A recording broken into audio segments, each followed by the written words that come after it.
Every 3 years or so, we do release a new year round. Okay.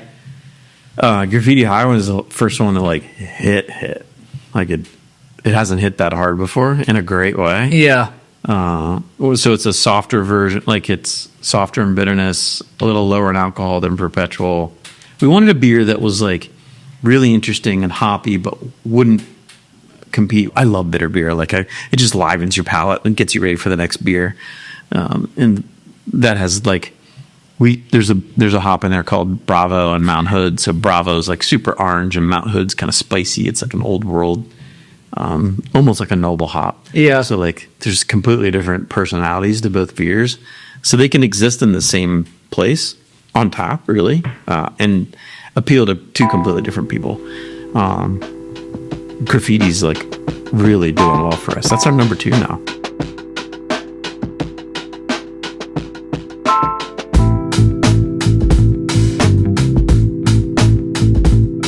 Welcome back to the Brewed Out Podcast. I'm your host, Richie Tevlin, joined as always by Evan Blum. Hello. So today we have on John Trogner of Tröegs Brewing Company. Welcome. Thank you. Thanks for having me. Thanks for making it out. So we kind of got right into it outside right when you were here. Kind of felt like we were already doing the podcast. But I guess we'll start from the beginning, like from the beginning, cliche as that is. So you guys were started, what, 96? Is that what you... Yeah, if we're going to go way back, basically Chris, my brother, and I decided we wanted to start a business together at some point. So we were both in college. He was out in Colorado. How much older are you? Year and a half. Okay. 2 years in like school terms. Yeah. So I graduated from high school, went to Philly. When he graduated, he went out to Colorado. So in Colorado, he saw some brew pubs popping up and decided to start home brewing. Until they figured out he was 18 and stopped selling him ingredients. But that's kind of like, this was in the 90s. So this is before the internet. This is before people could actually see what other breweries were doing or really know anything about brewing, which is kind of wild. So being out in Colorado, he was really inspired by a lot of the new breweries that were popping up and making. Which ones were out there? Oh boy, he was in Boulder, so that would have been Boulder Brewing Company. That would have been was New Belgium. Yes, New Belgium was in Fort Collins. So Fort Collins up the road. They were still. They were rocking and rolling. They were crushing it. They were kind of like the biggest one. Fat Tire was everywhere. So he'd come back from college, and we'd sit down at the Thanksgiving table or Christmas table, and he'd be talking about these breweries that he saw out west. And I was like, we've always wanted to make stuff. Like we grew up in a family that when we traveled, we'd go and see how things were made. It didn't matter what it was. We'd see how furniture was made or how soda was made or like wherever we went, we just checked it out. So we always talked about starting a company of some kind. We just weren't quite sure what it was going to be. He was inspired by beer. I was happened to be working above Dock Street Brewing Company. So, and I didn't know what craft beer was, or back then it wasn't craft beer, it was just beer. It still is just beer, but that's a whole other subject. So I'd go down after work, I'd try these beers that I had no idea what they were, but I was like, wow, this is wild. Go back home for the holidays, and we just started talking about like making something. We were like, I think beer could be it. I couldn't homebrew really where I was. I did go to Home Sweet Homebrew in downtown Philly. Yeah. Picked up the joy of homebrewing from Charlie Papazian. Yeah. And just kind of dreamed about what I could brew. And then he was out in Colorado brewing. So when I graduated, I moved out to Colorado, rolled in. I had a finance degree, so no one would hire me. I interviewed all over. Avery wouldn't hire me. New Belgium, like all these breweries wouldn't hire me. You went out there to brew? I went out there because, I went out there to learn how to ultimately start a brewery. Okay. Like when I came out, Chris and I had a mission to start a brewery. We didn't know who was going to do what at that point. So he was trying to get a job at a brewery. I was as well. He was still in college. I wasn't, but I was a finance major. So like these things didn't click with local breweries. I just happened to walk into one on a day. I literally rolled up on a Harley, like walked in, East Coast guy, and wanted to ask for a job. And at first they were like, who, what? And then in the back, one of the hoses on the bottling line came off and sprayed all over what happened to be also the prep kitchen for the kitchen, and they needed to open up on the kitchen side. So like they're like, if you can help right now clean this up, you've got a job. Chris was just in 2 weeks earlier. He hates when I say this, but 2 weeks earlier, and he didn't get the job. So it was pretty cool. And so I just dove in head first. It was an amazing environment. Lots of really creative brewers at that brewery. And these weren't the days like... What brewery was it? That was called the Oasis Brewing Company. Okay. And they were the days that like you would read Michael Jackson's book about different beers, but no one had them. Like you couldn't go and get the beer. You just kind of imagined what they were. And then we'd try to brew it. And you sit in a room with a bunch of brewers, kind of like we do now, but a little different. Sit in a room with a bunch of brewers and just like, how can you make this Belgian triple? And you can't find like those recipes on the internet, probably. There was an internet, but there really wasn't an internet back then. So like you were literally reading books, or if you were lucky enough, you'd travel. But I wasn't going to Europe at that point. So he just started messing around with recipes and doing some stuff we thought was good, and kind of fed off of each other. And it was a really great learning environment. In 6 months, I went from never brewing a batch of beer before to managing that brewery. Wow. Yeah. And it wasn't necessarily because of me. It was like the industry was growing so fast that people were getting snatched up to go to open up other breweries ahead of me. So like Dean went to go to Angelic. Like these different brewers got like pulled out to go to start other breweries. So like I was there, was a hard worker, wasn't too stupid, and they kind of like pushed me up the ladder. So that brew pub they were brewing 3 shifts a day, and probably it was a 7-barrel system, 3,000 barrels, something like that. They built a packaging brewery. It was quite a bit bigger, but they needed they brought it in, plugged it in, and the equipment, just to be blunt, sucked. Was it even brewing equipment, or was it like dairy equipment? It was. So it was a whole weird thing. But when it came in, the brew house didn't work. We tried to take a Coca-Cola soda pop filler from a junkyard and make it fill bottles, which everything ended up working eventually really well. So, and that wasn't just me. There was a whole group of people that we would trade low fills to learn how to do welding, learn how to do electrical, learn how to rebuild this bottling line. So all of us just learned fast on what you could and couldn't do to make things that tasted good. It was kind of wild. It was a perfect learning environment for someone that wanted to go start a company or a brewery. Yeah, you see all the issues, and then some of them. Yeah, and actually, it built up our confidence so much that we were like, I can go home and start a brewery. And you didn't know you didn't know. Like I thought I knew a lot, but then we started a company, and we're like, oh shit. Whoa, we have no idea. So Chris graduated, and then you guys decided the plan was to move back and start something in. Yeah, he was still in college when I left to come home. Went back to our hometown. It was funny. We didn't start in Colorado because there were 76 breweries at the time in Colorado. We thought that was a lot.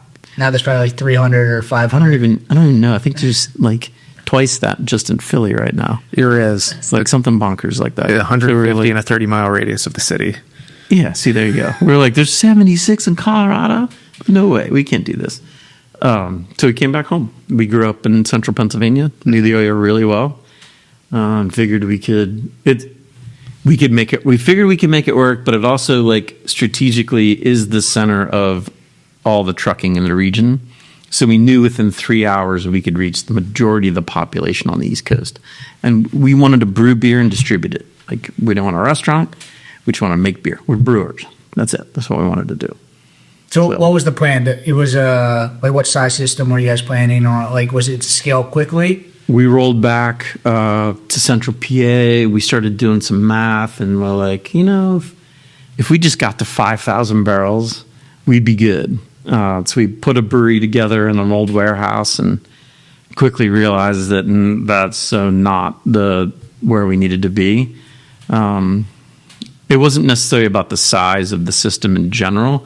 We wanted to get to the point where we could be super creative and do the stuff we wanted to do and withstands the winds of business in general. We just wanted a sustainable business that we could survive at and do the stuff we wanted to do.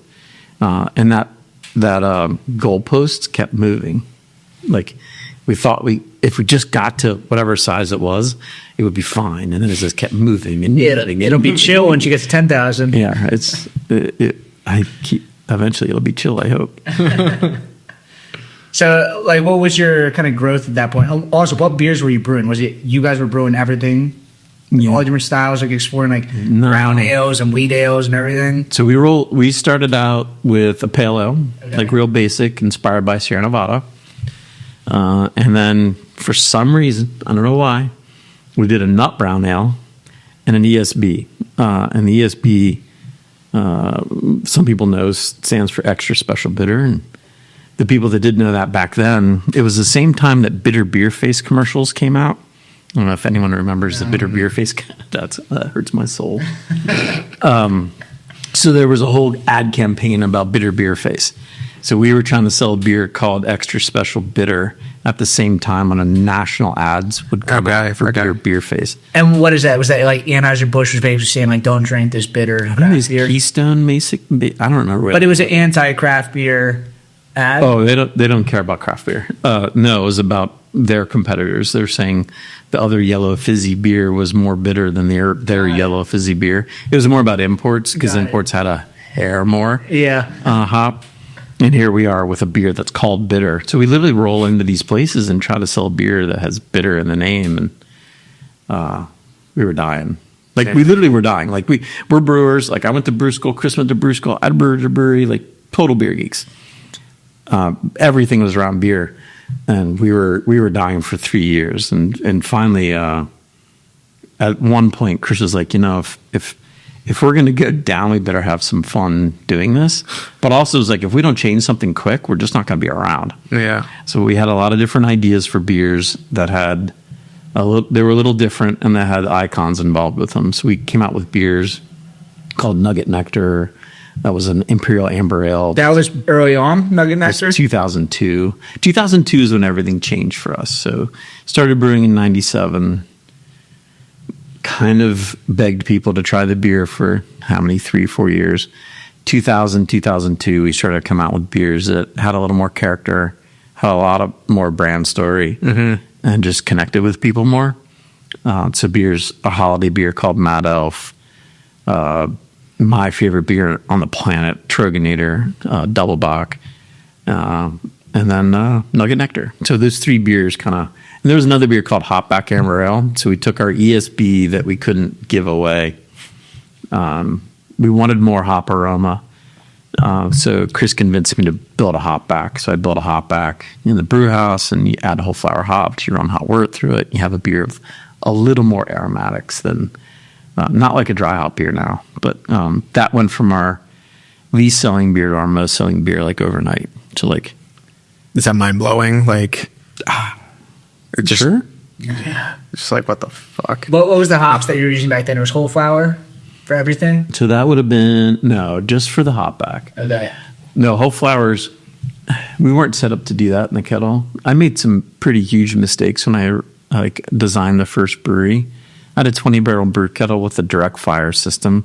So, like, you can imagine this million BTU burner, like, blazing on the bottom of this kettle, just charring the fuck out of the wort. Like, I'd have to get in on a regular basis and grind out the char that was in the kettle. We tried to brew a Pilsner once, and it was smoky. Like, I hate smoked liquid. Like, I hate it with passion. Either. I mean, Nugget Nectar is, like, very caramelly. Is that... It is, yeah. Not smoky, though. It's not smoky, but... Yeah. Did it kind of come from the direct fire? No, none. So all the beers that we had post 2000 were on a new brew house. So like our first brew house, I think we did pretty good with the pale ale. Nut brown, it feeds perfectly into that. Yeah. ESB, it's fine and has a lot of the caramel character. And at some point, I realized like we were burning a hole in the bottom of the kettle with the burner. Yeah, jet engine. Like for real. So I went off trying to figure out how to engineer something different, and ended up, and boy, this is a long story that I'm not going to go into because we only have a little bit of time. Ended up talking to a company that was custom designing a boil system for me for a minute and then just convinced me to roll into.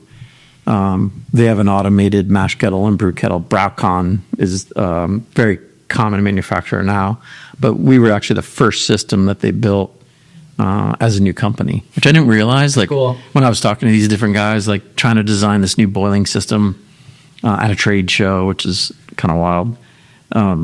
Ended up meeting this dude, Marcus, a German guy who had showed me pictures of a bunch of stuff he had built. Turns out it was for a different company. I didn't know that at the time. Ended up talking to him, got along with him really well. Really brilliant brewing mind, and signed with them. And they built they took our old system and kind of transformed it into something that eventually took us to almost 40,000 barrels. So we added a Still couple 20 barrel system. 20 barrel system. So you guys are brewing like probably nonstop. We were in the beginning. Like in the beginning, it was like once a week. But to get to 40,000 barrels on that. Oh yeah. Like if I have equipment, I want it on all the time. Yeah. I never want to turn it off. Yeah. So yeah, 40,000 barrels. That was like 24 hours a day, 6 days. You guys a probably week. had like the flagship system for them, right? It was kind of a Frankenstein's actually, Because because like they built the mash kettle and the brew kettle, but we had the old brew kettle which we used as a wort receiver, and the old ladder ton, which is a train wreck. So like yes, we had the Ferrari or the Porsche, I should say, of mash kettles and brew kettles, but the rest was it worked. It was great. It got us to where we needed to be for a little while. I think we made really great beer on it. It did have some kind of drawbacks, but it is where we learned that engineering in brew systems really does matter. Like it really does play into your flavor, your consistency, and that kind of became part of our like core value is being as consistent as possible. Yeah, I think for everything there's terroir and like everything, like, but I think that the terroir for breweries obviously comes from like our raw ingredients, but I think there's a unique terroir for beer that comes from the system. If that makes sense. I mean, makes a lot of terroir doesn't make is not the right word, but like every system is so much different. That's why like I mean, it kind of is. recipes like aren't even really protected because it's like try to brew this beer on your system. It's like it's so totally different from everything that you brew on. I have a lot of different brewery friends, and I send them our recipes all the time. It's not the same. This is not. It doesn't matter if Brad brews it on his system. It's not going to be the same. It'll be good, but it'll be a little bit different. Yeah. No, I was having a conversation. We just had Brian on pretty recently, and it goes back to like even the hop conversation. We were talking about like how when you go to Yakima and you're picking the different hops, even the different locations and where you're picking it have different flavors and profiles. And it taught me a little bit about like that's where the consistency in the brewing comes on. And like the beer is different every year, but you have to brew the recipe the same almost. yeah. So not only is the hop different from different farms, within the same farm, they have different harvest windows. That's So like you roll into a farm and they'll do an early window for one flavor, a middle window for another. Just think of like an apple as it ripens, it changes. Same thing with hops. So when we go out to select, like there's a lot of different variables to keep in mind. Mm-hmm. We do everything blind. Like so when we roll into a selection, we don't know who's the hops. Like we don't know who supplied the hops. Oh, really? We know nothing about them. We just know Cascade's on the table or Citra's on the table. Every once in a while, we ask for a couple farms to be on there because we know they have really great, in general, really great hops. CLS farms? CLS. Is that my hat? Yeah. I forgot about that. They have amazing hops. Yeah. I highly recommend talking to Eric at CLS. But no, just in general, like we do everything blind. We do most of our work with brokers. And that way, we have the full gamut of offerings in front of us. Yeah. And then after we select, we get to know the farms that we tend to pick from the same farms all the time, not knowing that we're on the table, but it's kind of wild how like everyone has their signature, let's say flavor or aroma. That's cool. It's like affirming that like, it does make a difference and it is consistent. Yeah. If you're just doing a blind tasting or smelling. It is. And when we go out to select, like we're selecting Citra for perpetual. Yeah. So like we don't want necessarily something that's the most amazing Citra on the table, which sounds weird. We want the Citra that's as close as possible. Right Citra. Our Citra for perpetual. Mm-hmm. So it's, grapefruit rind and passion fruit. And if there's not enough passion fruit, we ask them to bring out more passion fruit. It's the harvest window, and it's also the farm. That's what was so. I mean, you've seen kind of craft beer come up. Right now, it's like the hop selection. People go out there, and it's like this great experience. What was like? Were hop farms and brokers, were they as connected? I mean, imagine that like the hop industry has changed a lot since you opened as well. We weren't allowed to go out the hop selection. Like Nobody, or just because you were too you had small? to be a certain. We were too small. Okay. You had to be a certain size and larger to go out. But we had a couple friends. So we had the beer called, like I mentioned, Nugget Nectar. Yeah. And the signature hop in that is Simcoe, which we don't really talk about much. But Simcoe has a pretty wide range of flavors and aromas. The one I like is basically mango and creamsicle. If you let it ripen further, it turns into like cat pee. OG. Yeah. Well, OG's even further than that. You get into onion garlic. That's you let the cat pee turn even worse. So like, and a lot of people call it dank. So like, dank is very commonly talked about, and they all have their place. It's just I don't really like cat pee. Like when I was in college, my roommate had a cat that we called Satan, and I just like he had cat peed everywhere. Like I just don't. That's like an extra turn off. Like, yeah. There's a memory there. Like no cat pee in our beer, please. So pretty good. Ended up being a good friend of ours. Just started bringing hops to us. He was a hop supplier, and he brought them out. He's like, you should try these different Simcoe. Like to us, we didn't know selection was a thing. Like Simcoe was a thing you bought off of a list of hops, and it didn't click for a while. There's lots of farms. There's lots of different variations. And I'm sorry, where are you even buying hops from? Because when I go out and buy hops, it's like I log into Yakima Chief or something like that, and I just spot buy. Yeah. Back in there probably wasn't internet. Are you literally calling somebody on the phone, or like how do you even get hops? I'd call Ralph from Hop Union. Ralph, hey. And they send you what, a magazine of it, or like he's just like sending you? Yeah, you get literally mailed a list of what the hop varieties are, and you pick from a list. And there aren't like descriptions, like you don't go on the internet and like see any of that. You don't talk about experimentals. Like it was a while ago. So we met Citra as a hop in 2002, which is like the biggest hop there is now. But when they brought it to us, like they rolled out with Citra, and we were like rubbing the hop and smelling it, and they're like, "Can you picture putting this in any beer?" And we're like, "Hell no! Like this is bonkers." Did it have a name? Was it called Citra at that point? It was called Citra, and we were like, "This is too much citrus, like too much grapefruit. We can never put this in a beer." Now it's like, well, it's the biggest hop we buy, but just times change. Mm-hmm. Yeah, it's kind of wild. What was Central PA like when you started? Like, were you the only brewery really like playing around then? I mean, Yuengling was around. Well, they're north, right? But is it Bullfrog Breweries out there? So that was up in Williamsport. We had a brewery in Carlisle. We had a brewery in York, and actually in Harrisburg, Appalachian Brewing Company opened up. So, and then at the same time, we were all kind of the same time. Like when I say we all, Yards, Victory, Sly Fox. Class of '96. We were 97, so they opened the door for us, and we threw it open. But it was great. Like it was the time when a lot of really great breweries opened at the same time, but doing slightly different things. Yep, which is perfect. Like so, then that's when beer festivals were born at the same time. Like there wasn't a thing until then. Mm-hmm. So we'd go on the weekend, we'd hang out and talk to people and kind of beg them to try the beer, and it wasn't just us. It was Dogfish Head always had the longest line. Sam is awesome, and people would like line up to talk to him, get autographs.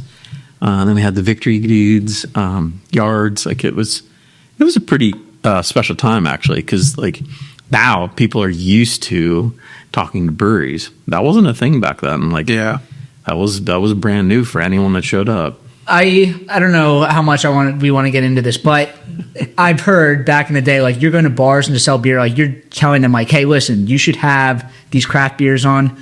They're good for you. You know, you can get a higher margin on them. People do like them. And that has gone away in recent years. People know what craft beer is. But I've found more bars I go into, I'm like walking in and I'm having to try to convince them like, no, you should have craft beer on. It's almost like it's starting to swing back the other way. And it's like the conversation has not gone from like, you should have my craft beer on versus their craft beer. But it feels like it's coming back into this, I'm trying to convince people to drink craft beer. You're kind of talking about like tides rising. Tides rising or lowering, but like back then when you were selling beer, it's like you're trying to convince them, and then it gets to a point where like everyone just knows what craft beer is. Yeah. You're just saying mine is better than theirs. We didn't really have craft beer or beer. Like it was all beer. Yes. Like, so you said that, and I agree with you. Like the craft beer versus beer, it is all beer. Like So what we had was a pretty strong import presence. Yeah. So there'd be a lot of imports, which at the end of the day was usually pretty old beer, like oxidized. Yeah. It was different. Sure, it was different than the yellow fizzy beer that was on tap, but not different for a great reason. So we'd roll in, and not just us. Like we'd help push like Stouts Brewing Company, or we mentioned Victory multiple times. We'd try to get other breweries on tap. Usually it was saying, hey, we brew this locally. Local brewers, small business, help us out, basically, and get on tap with something that had a little more flavor than it was fresh. Like you could tell the difference between fresh beer and old beer. Yeah. Even the people that didn't know what craft beer was, if you taste wet cardboard and you taste bright hops, like there's a big difference. Yeah. And the local beers all were fresh. So we would not just go in to sell ours. We would try to push everyone's up. And our goal was to take over as many of the taps with local beer as possible. And we all brewed different things. So when we went in and sold, pale ale, we'd be pushing hop double, basically, like stuff like that. Depends on the timing, but like you kind of get what I'm saying. Yeah, just pushing craft beer forwards. Yeah, we wanted it. At the end of the day, we wanted like Pennsylvania beer to be Pennsylvania beer. Like, we didn't sell outside of Pennsylvania for a while, so we didn't sell out of central Pennsylvania for a long time. Philadelphia took us almost 5 years to get to, which now is our second. Now it's our second biggest market. But yeah. So I guess you guys moved from Harrisburg to Hershey, 2010, 2011? I don't remember. It's all kind of a blur. Yes, we roll into Harrisburg. This building's like falling apart, but we cobble it together with duct tape and zip ties and get us to almost 40,000 barrels in about 15 years in. 15 years in, we were like trying to figure out where to go next. And a really good friend of mine he actually was in New Belgium for a while, just came in to kind of look at everything and got us to look at things in a slightly different way. And that's when we started looking a little further out.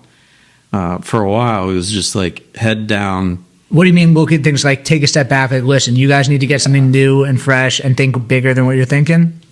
No, it is the first part of that. So like step back, pause, take a look at the company, the business, and decide where you want to go. Okay. And develop that skill to look 3 years, 5 years, 10 years out. I look 15 years out now. Like, maybe not 20 because I'm getting a little older. But like, we try to see, and it's less and less clear the further out you look. But like, we are trying to look at like, we ask ourselves, how do we be a long-term sustainable business in the best way possible? So when we were at that point, we had two choices. One was to take that brewery and make it get us to where we needed to go. And this is as craft beer's booming, like just taking off, or move. So we happened to move.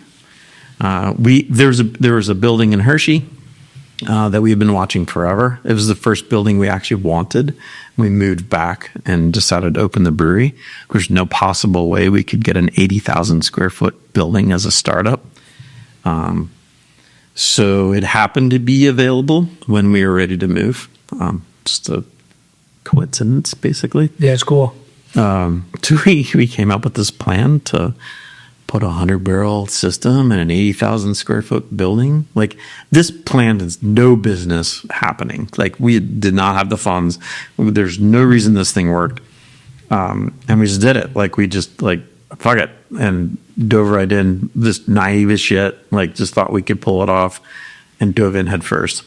It happened to be when the industry was like gazelling. So we're like, all right, we kind of rode the wave. We got super lucky, took out way too much debt. And like literally we order this equipment from Germany. It rolls in. Braucon again? Braucon equipment, like the whole cellar, like everything rolls in.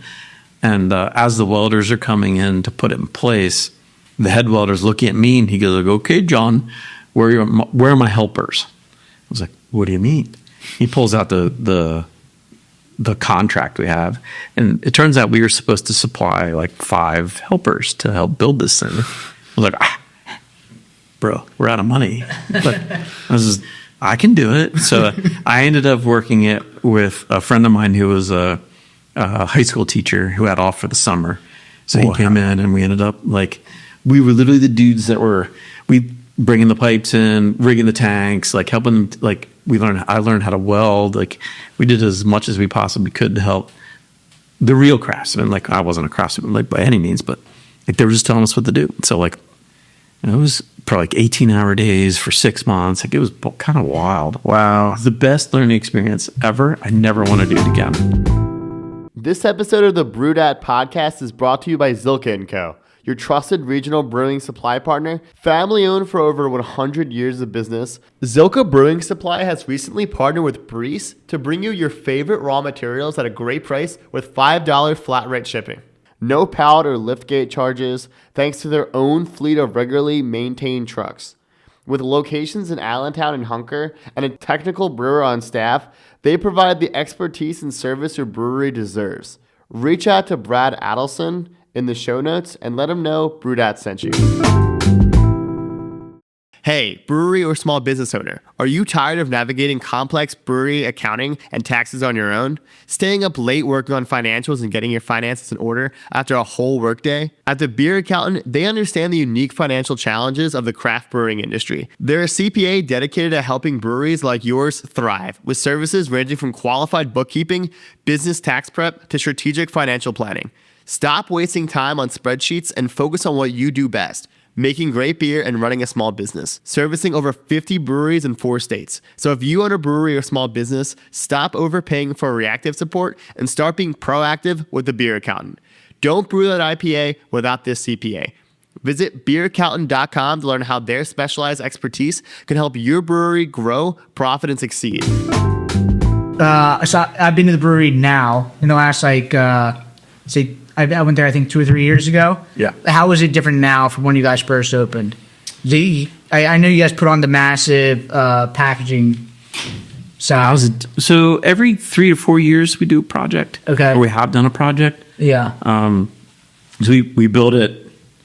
Well, the brew house is original. The first cellar is original. Everything else has changed over the years. So we kind of like built it in a modular way. And you guys had the tap room? Yeah. We didn't originally want a tap room. I will say that. Like we thought we could just open a bar and invite people in to try the beer. And that was it. And we'd be done with it. And we didn't want a restaurant. Like we were like, we're brewers. We just like come drink the beer. Being in Hershey, like 10 million people come to Hershey a year on vacation. Like to do whatever, sports events, go to the park, like whatever it may be. Like we have the Antique Auto Show right now. So like I remember being on the brew deck brewing like on a Friday night and looking. This is like the first night we're open in the tasting room. I think we were brewing Trogner at the time, and I looked down and like the tap room's packed. This isn't a small tap room. This is like It's a crazy tap. it's like 400 seat tap room. Yeah. Like we wanted to design it in a way. It felt like I was inviting people to my garage for my homebrew. But it just happened to be a 100-barrel system with a bar underneath it. Like, and you know, so it's scale wise, you're like sitting underneath this huge brew house. It's like, this is awesome. And that's the experience we wanted. Like, come just check out what we do. Like, Yeah. see behind the curtain and be a part of it. Like, feel it. Like, hear it, feel it, smell it. But I remember looking down at a husband and wife, Larry and Babette are sitting there with their kids, like little Bobby and Frankie are running around. And Dad has had his second Trogner, which is 8%. And I see him stand up, and he's like all wobbly. I was like, oh, shit. we need food now. Chris was saying the same thing the whole time. He's like, we have to have food. Like, so we really kind of struggled with that for a minute. But we love food. We love food and beer. And he worked in a restaurant for a while. So in seeing how that restaurant kind of came together, that's why I ended up originally not doing a restaurant. Mm-hmm. He's like, I don't want to do this. Well, so he gets after he didn't get a job at the brewery. We can go all over the place here, but like he ends up working at an Italian restaurant, running a pizza oven for a while, and like hardcore Italian. And 2 weeks in, he's still in college. The owner came to him and gave him the checkbook and was like, I'm going back to Italy for the summer. Can you just write the checks? The head chef will make all the orders. You just like handle the books. I was like, oh, okay. So like it's kind of a wild like trial by fire. So like he saw the restaurant side, I saw the brewery side, and that's when we're like, we're brewers. Like we just want to make beer. We still say that all the time. We just want to make beer. So speaking of you and Chris, what is there like a split as far as like one person's kind of more production, one person's kind of more business sales? Like, yeah. Do you guys kind of both do everything? On a broad scope, he's the visionary, and I make it happen. Okay. And I jokingly say he does all the hard stuff: sales, distribution, marketing, and HR is his bucket, and I do production. It's not really that way. He's the one that's pushing us forward, and also kind of sees. Well, we'll come up with beer recipes, and he'll beat me down and make them better. If that makes sense. So he's like, really? Is this like a little more of this, a little more of that? But we're both like massive beer geeks. Everything's for the beer, like beer forward. I don't know if that's a fair way to describe it, but now that it's out there, it's out there. When did the Scratch series happen? Was that kind of everything comes from the Scratch series? Everything now comes from scratch. We started doing single batches in Harrisburg, but the single batch was 20 barrels, and that's a lot of beer. Yeah, tell me about it. Right? 360 barrels right now. That's just full send. That's a lot. So it doesn't really work well for research and development at all. When we moved to Hershey, the best thing we did actually was put in a 15-barrel system, which I know that's only 5 barrels less, but that helped us.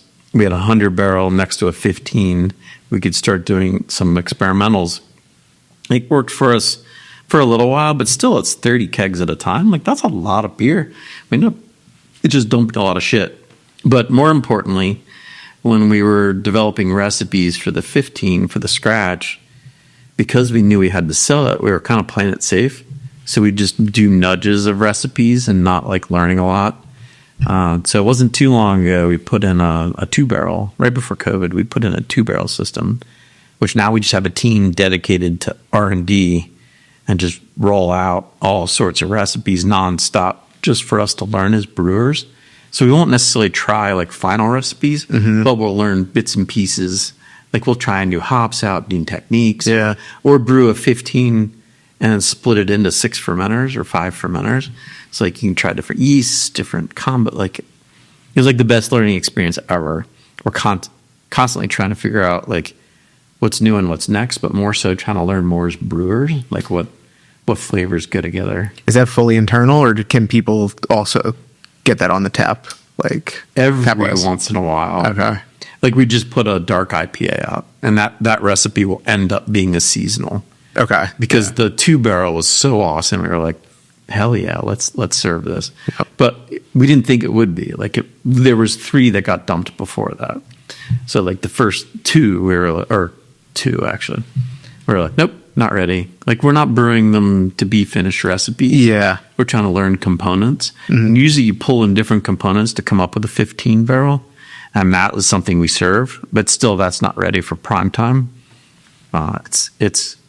You're constantly learning and constantly tweaking, and like I'm never satisfied really with anything other than Trogner. That's perfect.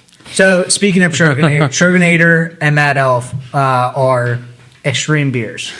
You know, like did you guys brew that for the first time on the 20-barrel system? And we were like, let's just full send this thing. Like this. Yes.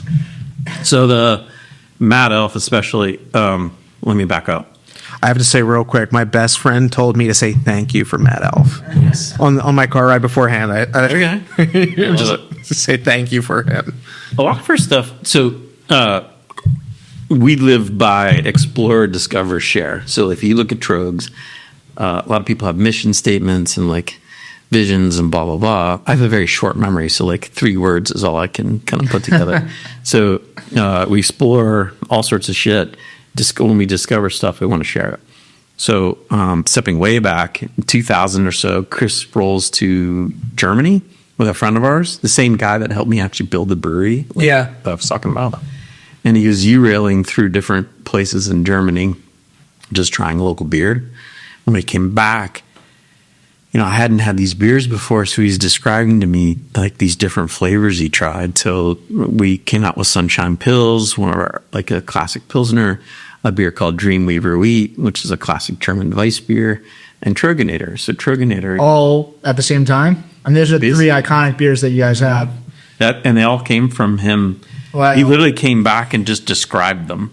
And we brewed it, or I brewed it basically at that point. And they never hit the mark right off the gate or right out of the gate. So like we tried different recipes to come up with what they were. But that was him exploring different beers in different regions, coming back, and we kind of discovered the right recipe and then shared it out in general. So that's a lot of what we do, like overall. Yeah. Nice. So we talked a little bit before about like inflection points. I guess this vacation was kind of an inflection point. I mean, you guys came out with 3 beers. So you guys were 40,000 barrels. You guys opened up the new tap room. And then what? It was just craft beer was growing so fast that it was just like consistent growth for the next like 10 years, kind of just growing just nonstop. What was your wholesale like at this point? Were you selling in multiple states? So we went from 2 states to 9. We actually didn't go that far out. When? In 2010, 2015? Oh, yeah, that probably would have been 15. Our focus was to sink our roots in our backyard as deep as possible. Yeah. And we always wanted to make sure that's what we were doing. Because we knew if we couldn't, survive in your backyard, like long term, like sustainable business, like it just wasn't going to be a thing. Yeah. We had a lot of like brewery friends that were expanding across the country and doing really well at that time. Yeah. Just on fire. And you couldn't do anything wrong. Like if you did anything, like it just sold, like it just vaporized. We were never, and still aren't, like a hype brewery. So like that wasn't our experience at all. Like we had to work really hard to sell every single drop all the time.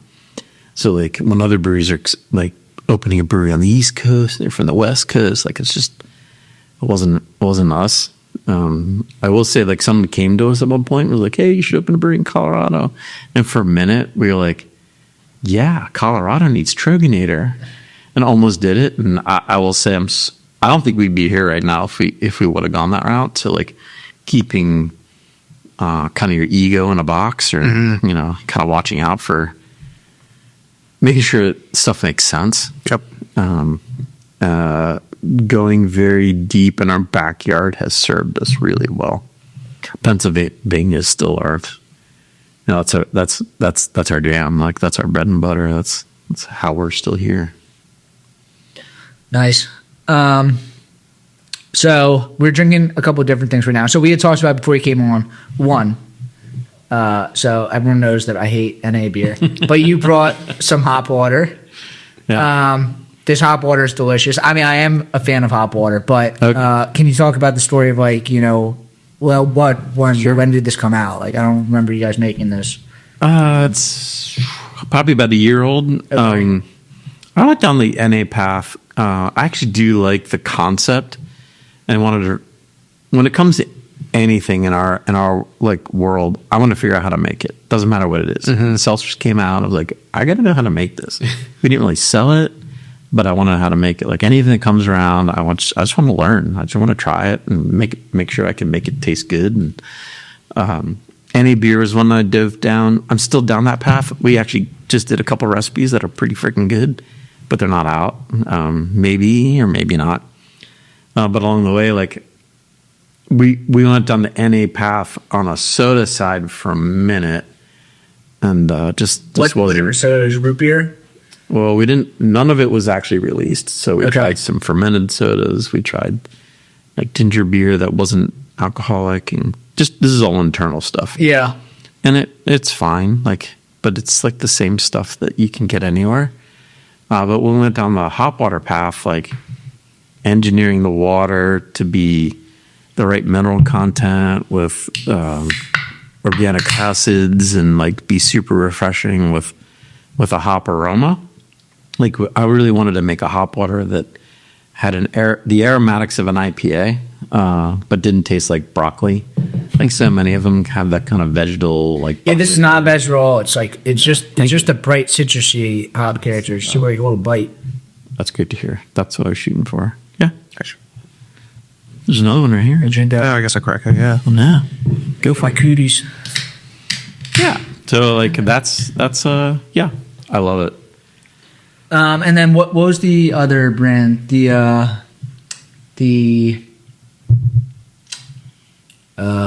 What is it? The liquor brand. Oh, Can we talk about that?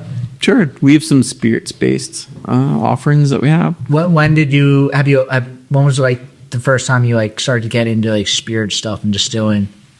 So, and this comes back to working with our beer wholesaler partners. Yeah.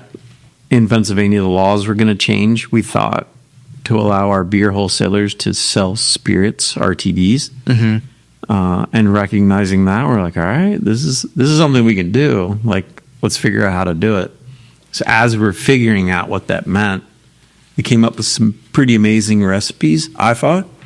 And then as the beer wholesalers lost that, like it just got pulled out from under them. We transitioned from spirits based to FMB based. So we just adjusted the recipe to match what they could sell. Yeah. It's more of a distribution conversation. Like it's a weird 3-tiered system that It's so convoluted. Like, care about. Yeah. Where this is like infighting and alcohol when we have these like external wolves like weed and sports gambling. That's like, why are we killing ourselves? Yeah. Exactly.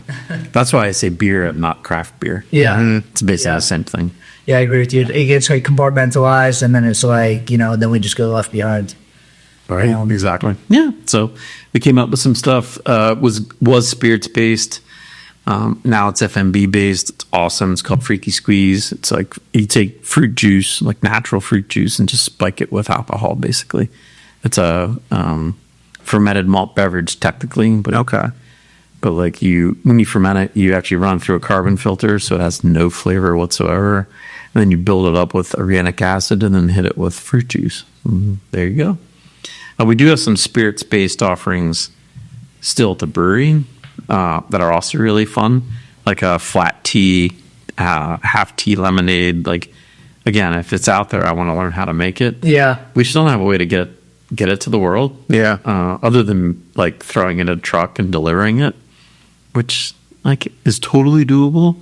But we like scalable stuff. Like 95% of what we sell is through the distribution network. So like we kind of need them to be able to carry it. I've heard a lot of people say like first time entrepreneurs think about like design and product, and like second time entrepreneurs think about distribution. Yeah. And it's like, how do you actually get this to somebody that can pay for it? Yeah. You're really fun until you have to scale. Yeah. All right. Well, shit. Now what? Whoops. So I know you guys do other stuff. You guys have the giant fooders out front, right? Oh, it's a painful story. Oh yeah. That hurts my soul. So we were down the. Oh God, I love mixed fermentation beers. I just like everything about them. I love the flavors that develop.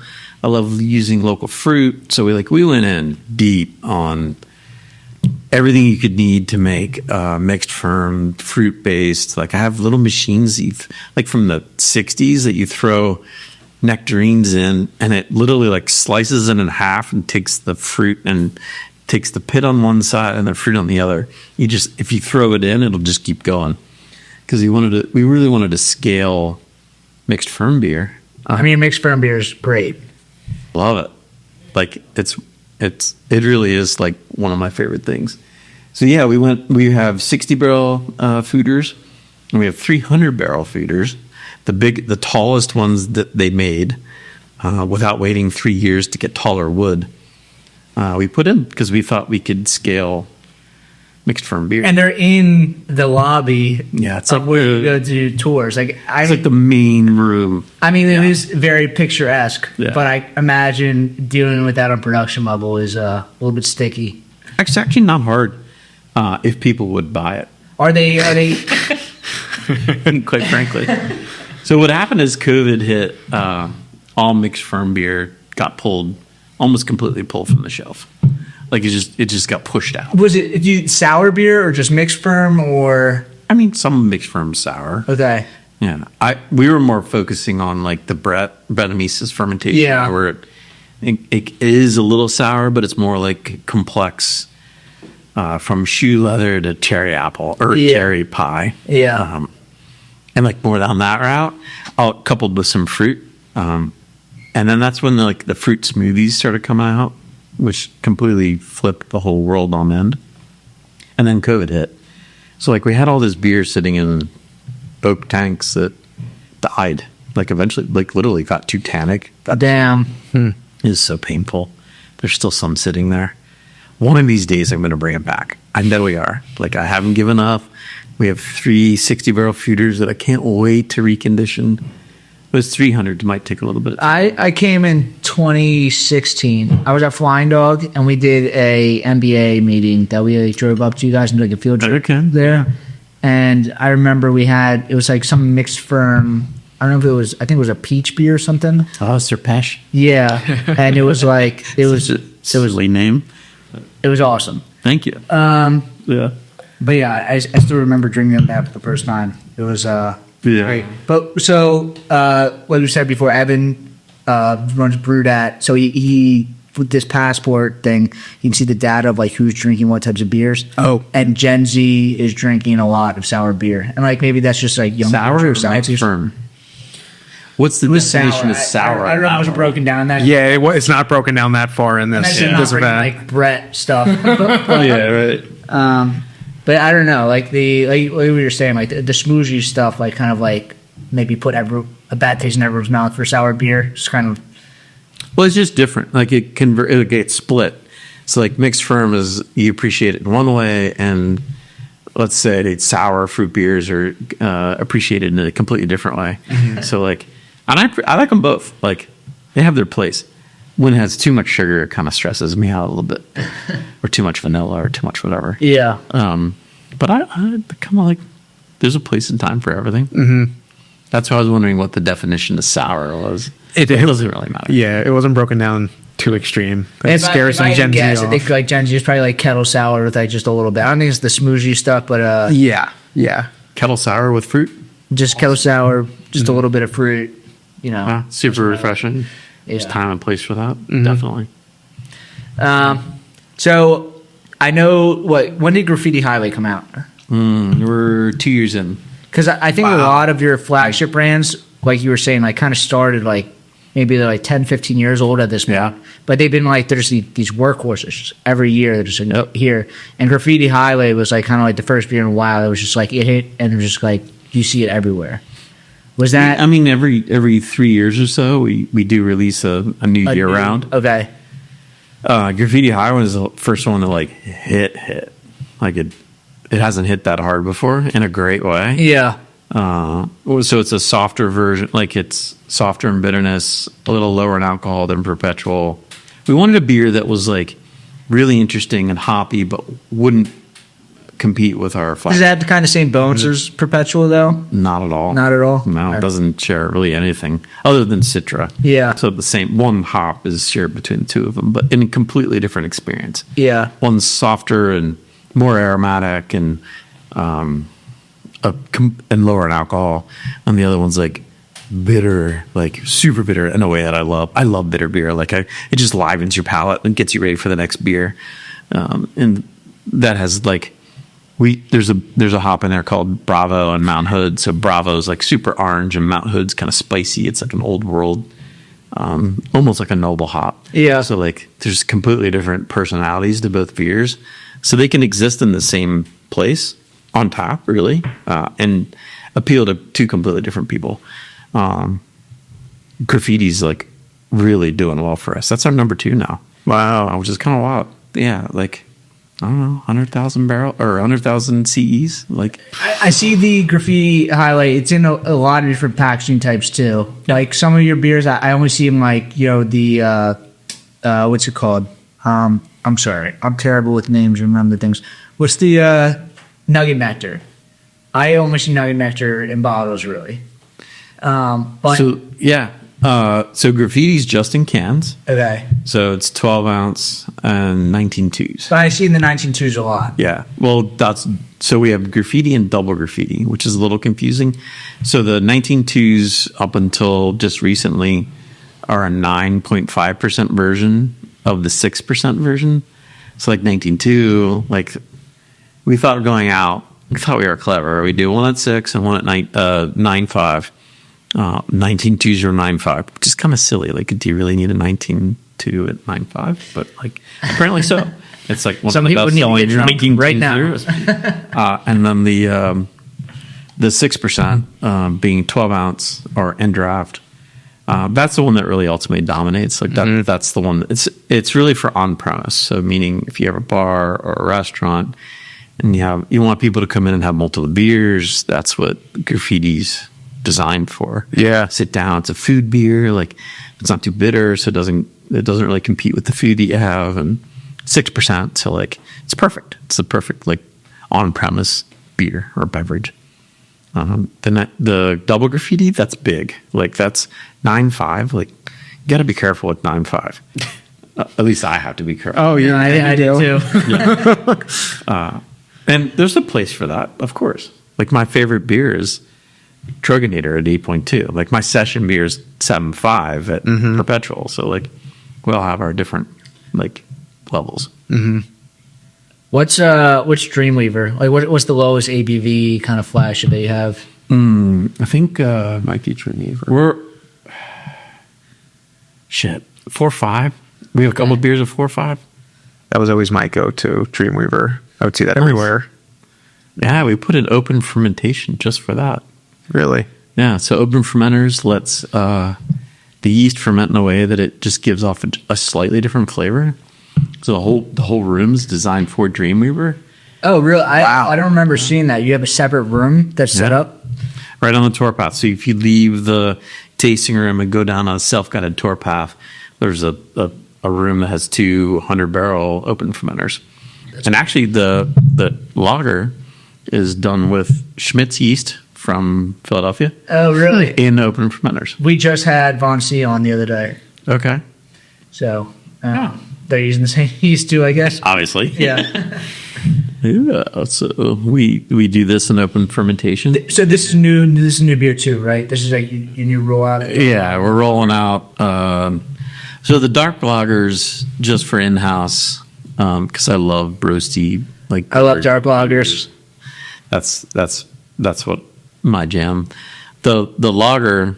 So Pennsylvania lager using the Schmidt's yeast in the open fermenters, and then keeping everything else as simple as possible. But from a beer geek side, like we do a single decoction mash, so we get a little more of the malt character to come through. It's like nice and complex. Also lager? Yeah. Cool. Yeah. And then this will be 16 ounce, 12 packs, and 6-pack bottle in 3 weeks. Oh, cool. 4 weeks everywhere. By the time this is out, it will be everywhere. I hope. Yeah. That's the goal. Yeah. I'm seeing it in a lot of stores. I mean, in all the stores that I've been in the last 2 weeks. Okay. But I like the design. It's like it's very simple, but it's so clean. Thank you. It's nice. Trying to be clean, classic, Yeah. easily recognizable, as simple as possible. And it looks like a lager can, you know. Looks like a Does that make sense? shotgun shell, right? That's what I said. Yes, it does look like a shotgun shell. And it's a lager, and you can shotgun them. Like, You can if you want, but that's not my jam. Yeah. Cool. I guess, you say you look 10, 15 years in the future. Yeah. What are you seeing? What am I seeing? I think there's a lot of opportunity right now. In general, like I don't have a crystal ball. I will say that. We've seen a lot of shit happen over the years. The days of all boats rising probably won't be around for the next 3 to 4 years. Yeah, I think we're definitely at an inflection point right now. But like people that do really great beer and have amazing stories, but also strong leadership, like the people that like you can connect to on a local level, on like a community level, that are great neighbors that like you just want to have a beer with. I think have a very strong future in general. If you're not in one of those buckets, like I don't know what that looks like. Well, that brings us into Tröegs Independent Brewery. Yeah. You are one of the only breweries From the 90s? From the 90s that has stayed independent. And really, like on a regional scale across the country, I can't think of many brands that have stayed independent. What about Sierra Nevada?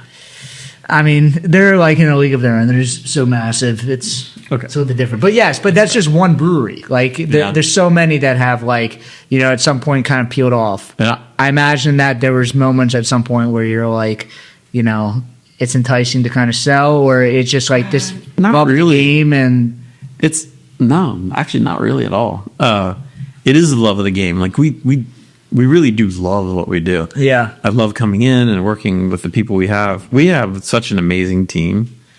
And I don't just say that. Like along the way we figured out, hire people better and smarter than I am and Chris, and then kind of peel off what we don't like to them because they can do it better than we can, and invest in the best equipment we can possibly invest in because engineering matters.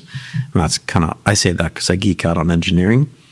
And I finally feel like in the last 3 years or so, like we're just getting our stride. Like we're just kind of starting to get it, not figured out, but like it's a marathon, not a sprint. And you're starting to get that feeling that you thought you would have at 5,000 barrels. No, you're not wrong. Yeah, for real. Like we're like, okay, I get it. I can kind of see what we're doing. Let's have some fun now. Like you got to be smart. You can't be a douchebag. Like you got to be kind of good, like really good, like on your game. I'm like, all right, this is awesome. Like we're having fun and we love what we do. Like I can't imagine whatever a sellout would go through. Like I know a lot of guys that have done it and they do it for whatever reason they do it. Some love it and they're on an island somewhere, and some hate it. It's not what we do. Like it's not our jam. Like when a lot of the sellouts started happening, we changed our logo to have independent, like a major part. I remember it was a complete brand change. And I think the brand, a lot of people fumble brand changes. There's a local brand that we riff on all the time that just changed their brand and it's terrible. Mm-hmm. But you guys, like one of the... I want to know who that is now. We'll talk after. Okay. Yeah, I'm going to say it is, but it's... I don't want to just like throw them under the bus. No, I got it. But like I thought your brand refresh was like much better. Where I feel like a lot of craft breweries try to do brand refresh and like it does not seem, like crafty. It feels like they just paid like a brand agency and it's just like they totally missed the mark. But I thought yours was like very much you guys, and it like felt like this is what the brand kind of not should have been, but like it is what it should have been. It totally is what it should have been. Yeah. I don't know. This shit's hard. Like it's not easy to figure all this out. We're just brewers. We just want to make beer. Do you or Chris have like like vision like that, like design vision or? I mean, Chris probably does. I don't. I'm learning slowly. I guess half the battle is like realizing that you don't have it. There's probably a lot of people out there that like this brewery that we were talking about probably thinks that they have it, but yeah, God, I don't know. Design is rough. I just don't have an eye for it. I know it. I think I know it tastes good usually, but like how it looks, like when it comes down to beer names, like I'm not the guy to ask for beer names. Like the beer names I come up with are like always made fun of the most. Deer Flying Mouflon, Like, who the hell's a flying mouflon? You probably even heard of it because it's gone so long. Yeah, like it's silly things. And yeah, I'm really bad at that side of it. Yeah, everybody's got their strengths. You got to know what you're strong at and what you're not strong at. Totally. And I mean, I'm sure we're learning that right now too. Yeah. On our own sides of things. So yeah. Cool. So how many interviews in are you guys? This is 80, probably 75, 80. Yeah. 80. Yeah. Wow. We just hit our 2-year mark for the most part. It started in 2025. We started doing one episode a week. Before that, it was like once every 2 weeks. Okay. I like it. That was consistent. And I'm so busy right now that this is my social time. I'm going to drink with people. So it's like... Where do you want it to be? Like in 2 years or 3 years? Where should it be? I like the fact that it comes out every single week. We are growing. It is nice to see that like we're growing consistently. It's like every once in a while, like I'm sure your episode will be like a giant spike. We've had like random guests on. We're like, I didn't know that this many people love this guy. Or this girl, but like we have random spikes that are like kind of out of the ordinary, and we have other spikes that are negative spikes. Where we're like we've hit it. We're gonna be famous, and then it's like nobody watches that. It's like it's kind of interesting to see the behind the scenes of what people are interested in. Do you have a mission for the podcast? I think the mission for the podcast kind of just tails back to the mission that we have for Brewdat as far as like getting things online, bringing craft online. And I think Richie's part of that because he's able to really bring in the full brewing side to it. That's something we didn't have from our end of things. Yeah. I liked what you said before about like craft beer was kind of missing a voice, and like I kind of do feel that like there was a lot of brewing publications that are like just slowly dying off. Like there's a lot of festivals or other things that are just like kind of losing their luster, and there's not like something new and fresh. And like I want to be this consistent, like kind of like something that's why doing it every week and doing it like where the episodes are consistent and we kind of do everything the same is kind of like this like point where people from all over the industry can come. And then it's almost like not a litmus test, but it's like it's not something different. It's consistent and it's like reliable. But I like the fact that like people can come in here and like get in the set, and then like after a while, like 3 years from now, like people coming in there can kind of look back. All the episodes are kind of evergreen, where it's like we have a lot of people on like you that have like all this history of craft beer. Man, we have not even scratched the surface. So I don't know. Do you know William Reed? He owns like absolutely. We had William Reed on one. He used to live in this building, which is crazy. He started homebrewing here. But there's videos of him from like early 1990s, like brewing at the Sam Adams tap room. That Rich Wagner, who's like a beer historian, was like recording the videos. There's like it has like 26 views on YouTube.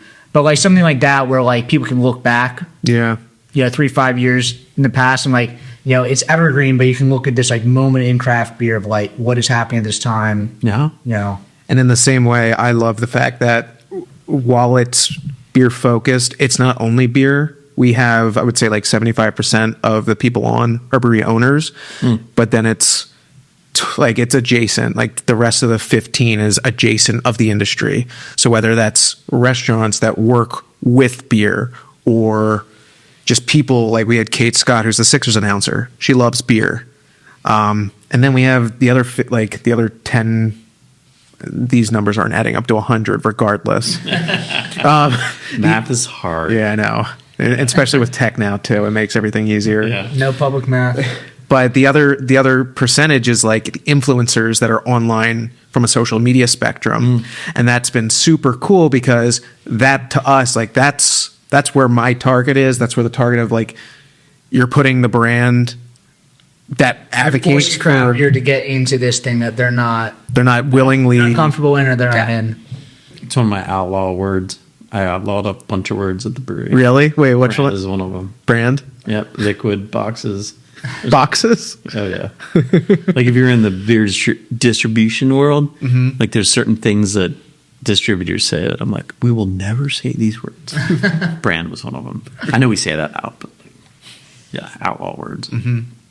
So I have to ask you, do you have any plans to write a book?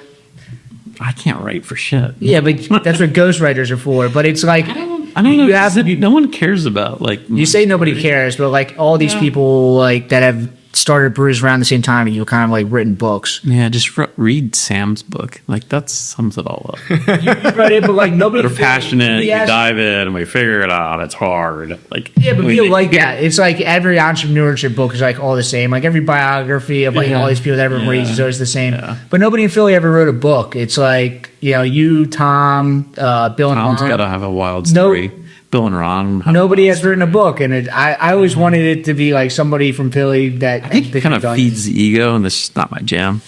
Like, yeah, that's ego's the enemy. Yeah, I don't think that's what's going to happen on my side. I hope at some point you get a ego.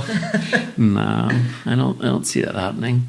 Okay. Yeah, but whatever. I like talking to people about beer. I like talking about what we've done over the years. I love hearing people's stories, like in general. I have so many questions for you guys that you probably don't want to go to on the air, just overall. Yeah. Everyone listening is probably like, no, please don't, because they talk about themselves The whole nonstop. time. Yeah. I don't know. We're going to hear about John. Cool. Well, I think that's it, but thank you for coming on. That was a really fun episode. Awesome. Yeah, and I guess we can find you guys, at Tröegs Beer, troegsbeer.com. Like, Sure. Yeah. okay. Just put in Tröegs and it'll come out. Yeah. Cool. It's not hard to find. Awesome. And then you can find us at Brewdat, at the Brewdat Podcast. Subscribe on YouTube. If you've listened this far, make a comment about Richie's hat looks good. It does look good. All right. We'll see you guys next week. Thank you. Thanks.